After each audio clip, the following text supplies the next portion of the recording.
Olá pessoal, estamos aqui para mais um vídeo e hoje a gente vai falar de um assunto que não tem a ver diretamente com a disciplina em termos de assuntos da patologia, mas tem a ver com o entendimento da disciplina, né? Que é um método que é feito, que é muito reconhecido, não só na patologia, como em todos os cursos, para você aumentar o nível de aprendizado através da visualização de mapas, né? Existem vários nomes, como mapa conceitual, mapa mental, e aí a gente vai ver hoje como é que a gente faz esse mapa, como é que são os mapas, como é que eles podem ser, e qual a importância deles, né? Para que vocês comecem aos poucos, fazendo mapas simples e vai incrementando, que vocês coloquem esse novo conceito, novo que vocês estão aprendendo, né?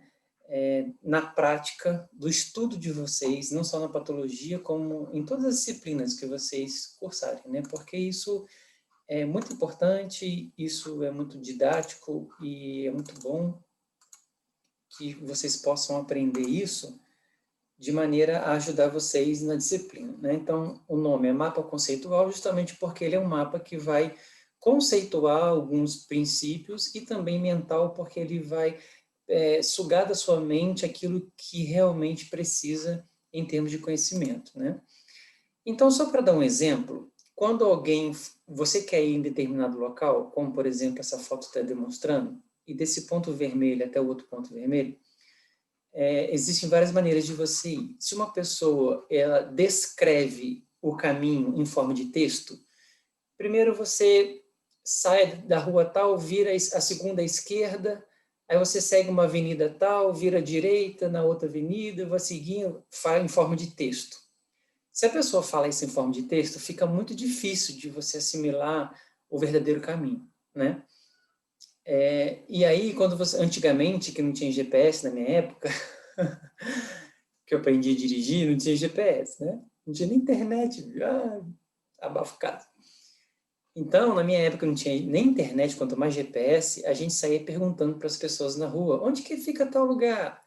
As pessoas que tinham um senso de direção melhor, elas eram bem precisas. Você entra segunda à esquerda, terceira à direita, segue reto, vai ter um posto de gasolina na frente de pôr, pronto.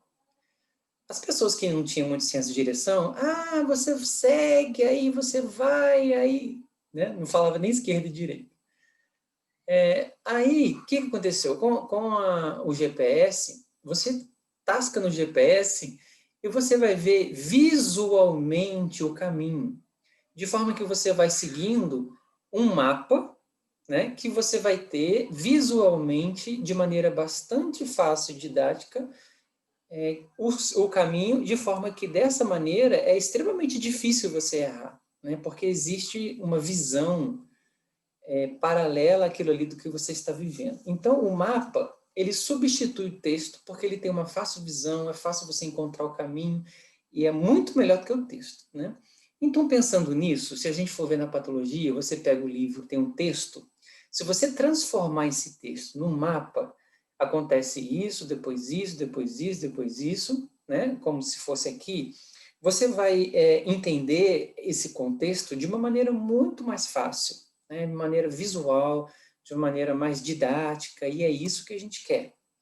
Pensando nesse conceito, esses dois autores aqui, né, Felin, eles lançaram esse livro, Patologia Geral em Mapas Conceituais. Olha, isso é tão importante, não é coisa da minha cabeça, é tão importante que eles lançaram um livro que nem é barato, custa R$ 250 esse livro. Eu não tenho, eu tenho em PDF, né, mas eu acho que vocês conseguem baixar ele. E é muito interessante porque o livro inteiro em mapas conceituais. Para vocês verem que é muito importante a gente fazer isso, porque é um método de ensino e um método de aprendizado muito bom, tá? E eu vou explicar isso para vocês porque eu quero que vocês façam um mapa conceitual do que a gente viu até agora, né? Que é lesão e morte celular, pigmentos, né? A professora esquecendo o que deu. Basicamente isso, lesão e morte celular, degenerações e pigmentos. Esses três assuntos, eles se cruzam. Na patologia, nada é separado, nada.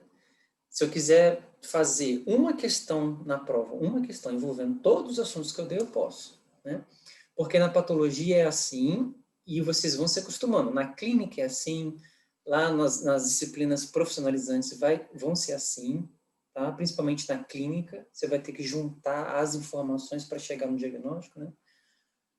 Então, esses mapas, né, como o próprio nome está dizendo, é um mapa, ele substitui o texto, ele é bem interativo, porque você consegue, né, visualizar o que você está... Então, ele é bastante visual, ele é bastante didático e ele vai interagir os assuntos. Você pode fazer um mapa com 2 assuntos dentro desse mapa. Então, há uma interação entre os assuntos, né, entre um contexto e outro contexto, você acaba juntando esses 2 contextos e você vai ver qual é a relação dos 2. Então, vou dar um exemplo, né, que depois eu vou pedir para vocês fazerem. Eu falei que a melanina, ela protege a pele dos raios solares. E eu falei que a fotossensibilização é uma ultrassensibilidade aos raios solares. Então, o assunto de melanina, ele tem tudo a ver com fotossensibilização.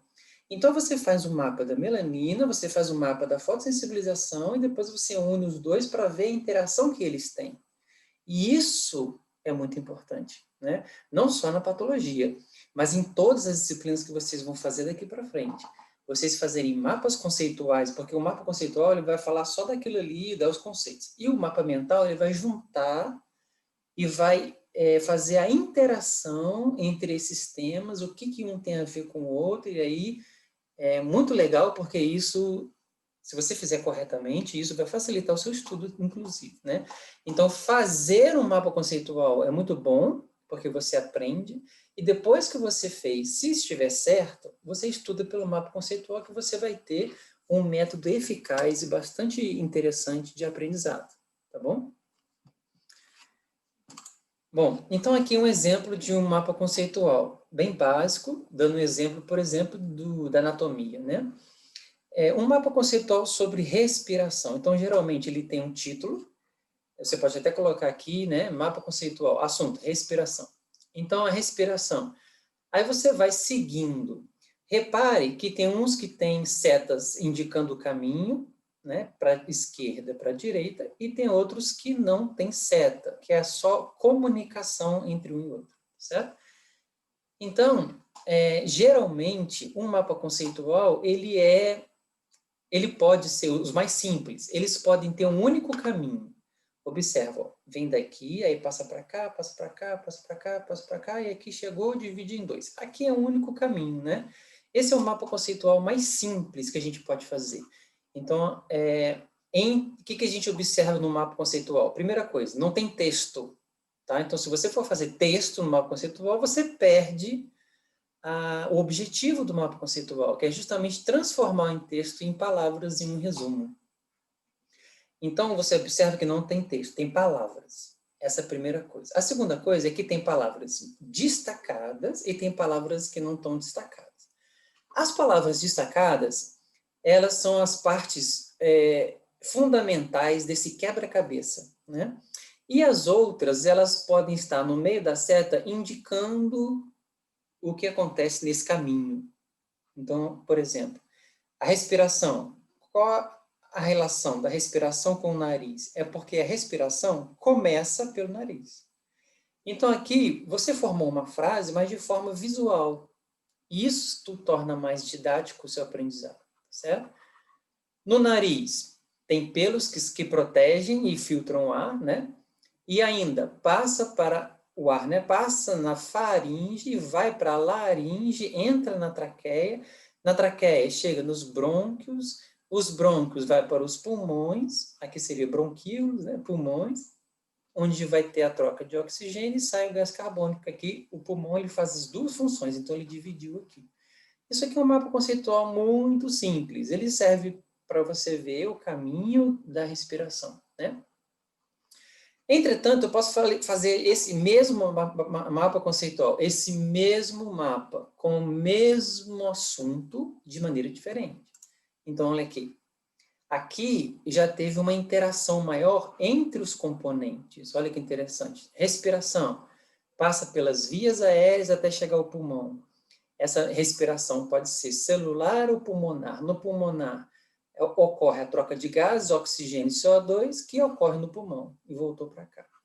A respiração garante aos seres vivos a oxigenação do sangue através da célula, né? E então você vê que existe mais informação da respiração, não é só anatômico, como era no outro. Existe então, nesse mapa conceitual, além da anatomia, né, que está mais resumida, não fala em brônquios nem bronquíolos, mas ele fala da fisiologia, um pouquinho. Então, você pode incrementar o seu mapa conceitual e ele não precisa ser uma linha reta, como foi o outro, né? Não era reto, mas assim, era só uma via. Esse aqui tem várias vias, tem uma via, 2 vias, 3 vias, 4 vias, e elas se comunicam entre si. Ok? Então, esse é um mapa mais elaborado e que traz não só anatomia, como fisiologia, e isso é interessante para a patologia, porque a gente estuda anatomia, fisiologia e as alterações, as lesões, né? Então, isso é muito legal. Só que no mapa da patologia, a gente não vai falar tanto da parte fisiológica, a gente vai falar mais da fisiopatologia, né? Como é que acontece através de uma palavrinha que a gente já aprendeu, que é a patogenia, né? Que é o mecanismo de ação da doença, como ela se desenvolve, certo? Bom, a mesma coisa, agora ele começou a colocar doenças, né? Então, o sistema respiratório, ele pode ser atacado por algumas doenças, provocadas por vírus e por bactérias. No caso dos vírus, eu tenho a gripe, o resfriado, que ataca as vias aéreas, né? E é formado pela respiração. As bactérias, exemplo, tuberculose, que vai levar a pneumonia, que ataca os pulmões, que é o órgão principal do sistema respiratório. Então, aqui, ele juntou, né, as doenças, que é o nosso foco, né, e ele separou. Você vê que não é uma via só, são vias separadas, mas que se comunicam depois no final. Então, isso é muito interessante fazer assim. Bom, a coisa pode, né, melhorar, porque você fala assim, nossa, Gi, isso aí é um mapa conceitual muito difícil de fazer. Não é difícil de fazer. Desde que você entenda o que você está fazendo, é fácil de fazer. E outra coisa, depois que você faz, que você vai ver e vai estudar por ele, você vai ter uma velocidade de aprendizado muito maior do que se você for ler texto, né? Então, esse mapa conceitual é da tuberculose. Então, aqui ele colocou assim, ó, tuberculose, sintomas, colocou os sintomas.